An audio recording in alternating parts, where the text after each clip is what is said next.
Watching the news in English is a great way to improve your English. Maybe you are studying for the IELTS or TOEFL exam. Maybe you just want to have better English conversations. But let's face it, the news often uses very difficult vocabulary. Well, don't worry. Today, we are going to watch a news story about the new Canadian Prime Minister. He came to the White House to meet with President Trump, and let's just say things didn't get off to a great start. There was a lot of tension in the room at times. President Trump wanted to buy Canada, and Prime Minister Mark Carney said Canada is not for sale. In today's English lesson, you will learn the term push back. You will learn what a muted response is. We'll talk about the difference between liberal and conservative. We'll talk a little bit about who Mark Carney is. We will talk about the owners of Canada. Do you know what never say never means? Well, don't worry. If you don't, you will know by the end of this English lesson.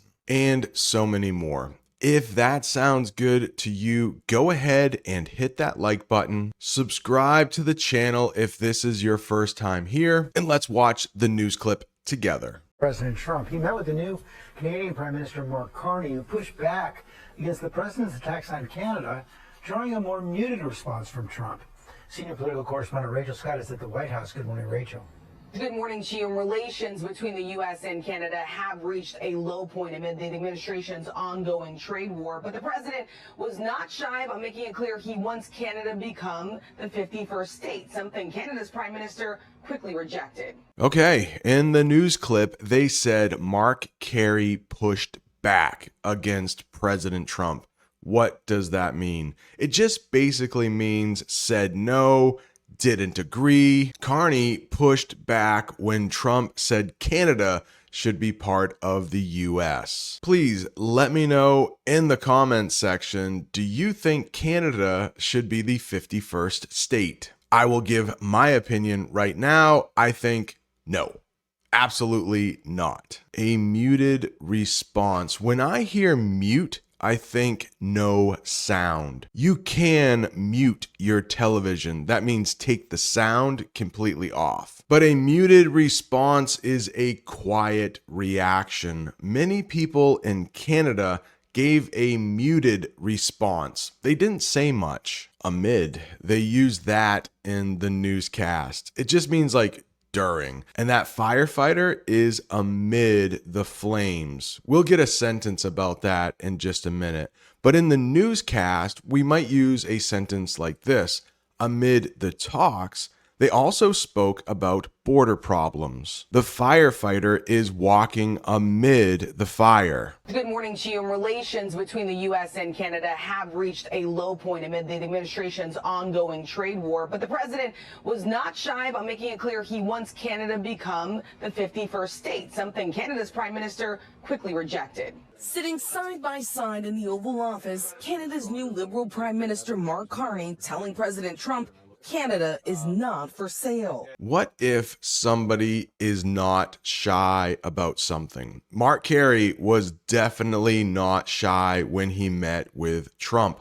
It means confident, says what he or she thinks. Trump was not shy about saying he wants Canada as a U.S. state. And Mark Carney was not shy about telling President Trump no. In fact, Mark Carney rejected the idea. In other words, he said no.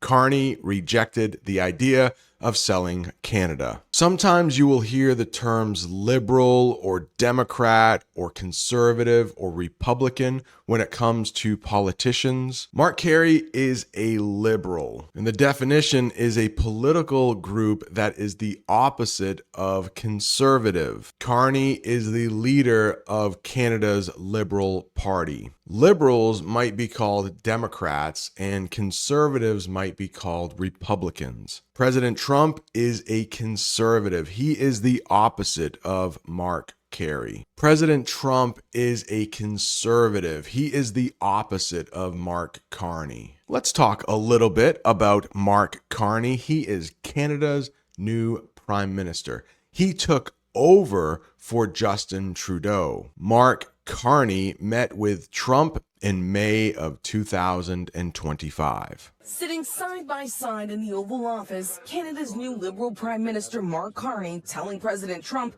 Canada is not for sale. As you know from real estate, there are some places that are never for sale. That's true. We're sitting in one right now, Buckingham Palace, that you visited as well. That's true. Having met with the owners of Canada over the course of the campaign last several months, it's not for sale, won't be for sale ever. The two leaders got into a discussion about real estate. I just wanted to make sure you knew what real estate was. It's the selling of land and buildings.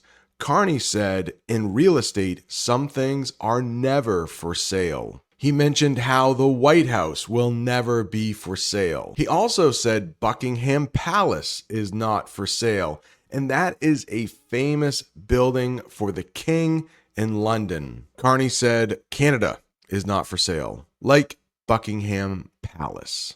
I did a little research on Buckingham Palace. I thought the king lived there because the Queen Elizabeth II, used to live there most of the time, but King Charles III, I guess, does not live at Buckingham Palace. He mostly stays at Clarence House. From what I read, Buckingham Palace is too big for King Charles III. He likes a smaller place. All right, Mark Carney said the owners of Canada. In other words, the Canadian citizens. Maybe you know some of these people. It looks like Drake is in the picture, Celine Dion, Keanu Reeves, and is that Bob the Canadian? Carney said that he talked to the owners of Canada. They said Canada is not for sale. And having met with the owners of Canada over the course of the campaign last several months, it's not for sale, won't be for sale ever. For months, President Trump has pushed to make Canada America's 51st state. Carney saying that will never happen. Never say never. Never say never. When Mark Carney, I hope I keep saying his name right. It's Carney, not Carey. When Mark Carney said Canada is not for sale, Trump said never say never. You will hear that sometimes in English, and it means maybe it could happen someday. Trump smiled and said never say never. So you're telling me there's a chance. So you're telling me there's a chance? Yeah! Reporters pressing. Canadians don't want it. Would you respect that? Sure, I would. But this is not necessarily a one-day deal. This is over a period of time they have to make that decision. Yes, go ahead. Yeah, if I may. If respectfully, Canadians' view on this is not going to change on the 51st state. Carney won his election just last week in a race that was dominated by concerns about President Trump's rhetoric and his ongoing trade war. Pressing.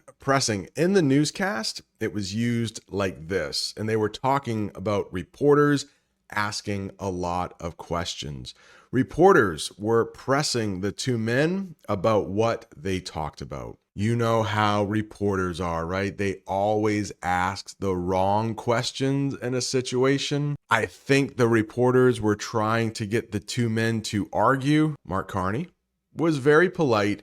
He used the term, if I may, and that is just a polite way to start a question. A reporter asked, if I may, is Canada really for sale? I don't think any of the reporters in that room were that polite, but hey, Mark Carney was nothing but polite, like most Canadians. Dominated, in other words, was the biggest topic. The idea of Canada joining the US dominated the meeting, and that was because reporters kept asking about it. They also talked about rhetoric in the newscast. That is strong emotional speaking.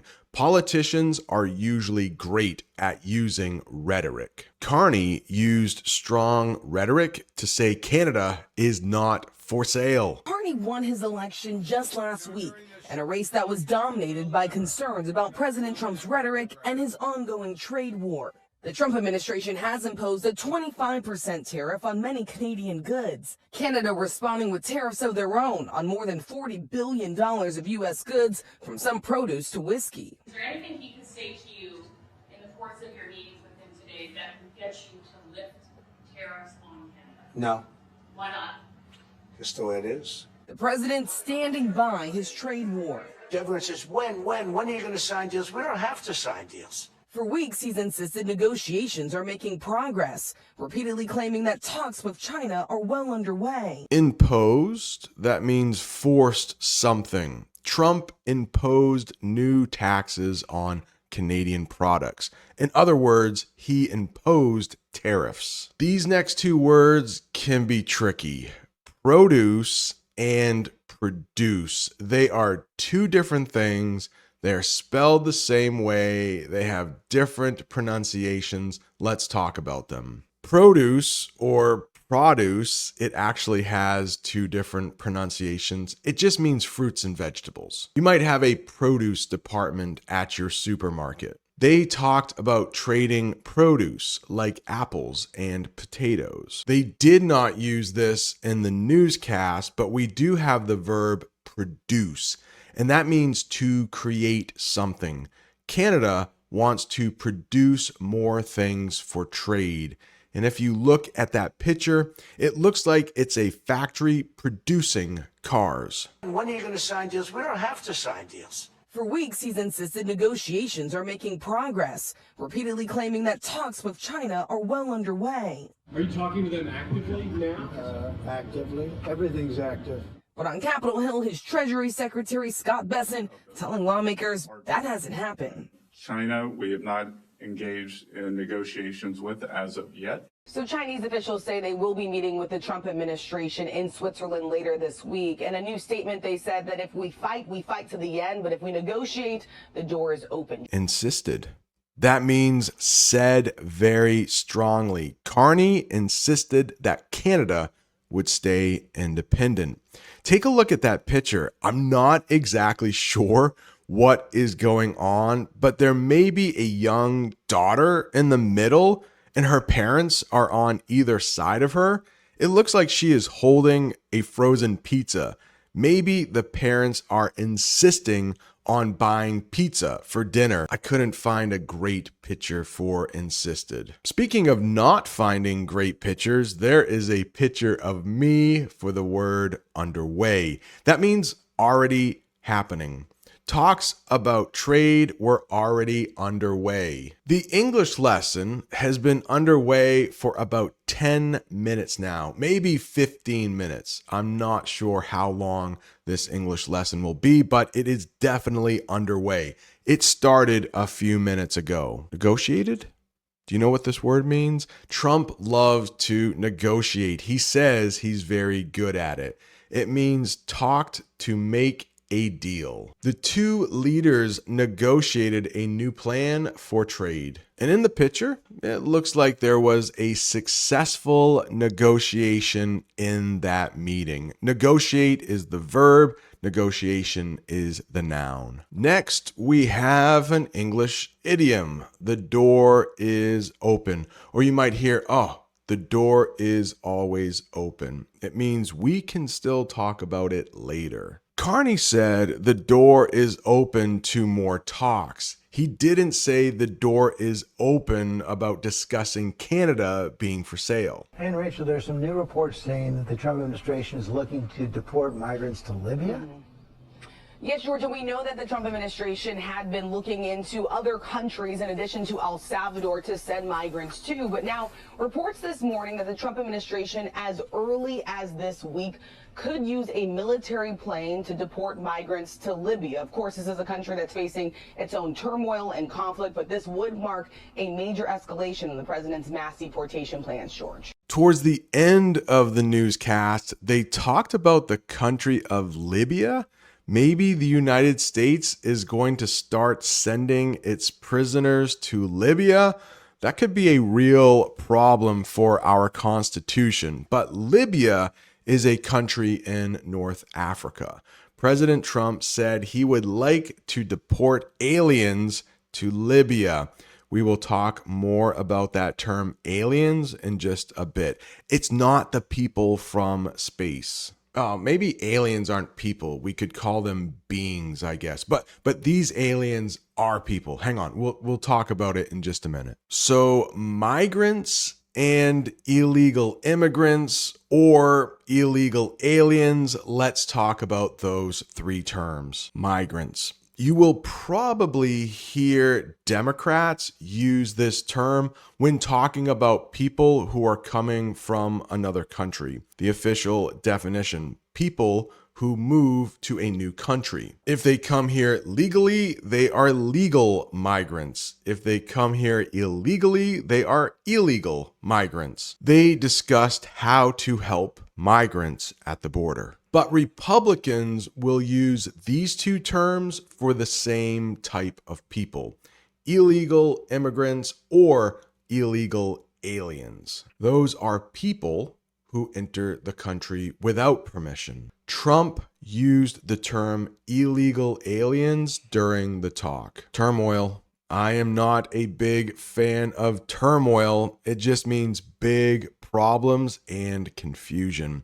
There is a lot of turmoil at the US-Canadian border. Yeah, and I think that's one reason that Bob the Canadian and I are not getting together this summer like we usually do. There's just too much confusion on the US-Canadian border. Next summer, hopefully. In the newscast, they also used the term major escalation. Major escalation. It might be kind of difficult to say, but it means a big increase in conflict or a fight. A trade war would be a major escalation. This is scary. I might do an English lesson on this in the future. Unfortunately, there has been a major escalation between India and Pakistan. Like I have said before, I am traveling to India this summer. I hope that conflict dies down before I visit. Congratulations, you made it to the end of a very difficult English lesson. I think we talked about like 28 different terms. If you are still looking for more English, right down there is another English lesson about something Trump said. I am also still offering tutoring sessions. Check out the description if you would like to have a one-on-one conversation with me. I would also like to give a shout out to some of the people who have already signed up for those sessions. Let's see, we have Tessa, Suli, Christian, Catherine, Kevin, Raul, just to name a couple. Thanks so much. It's been great talking with you. And thanks to you for watching this English lesson all the way to the end.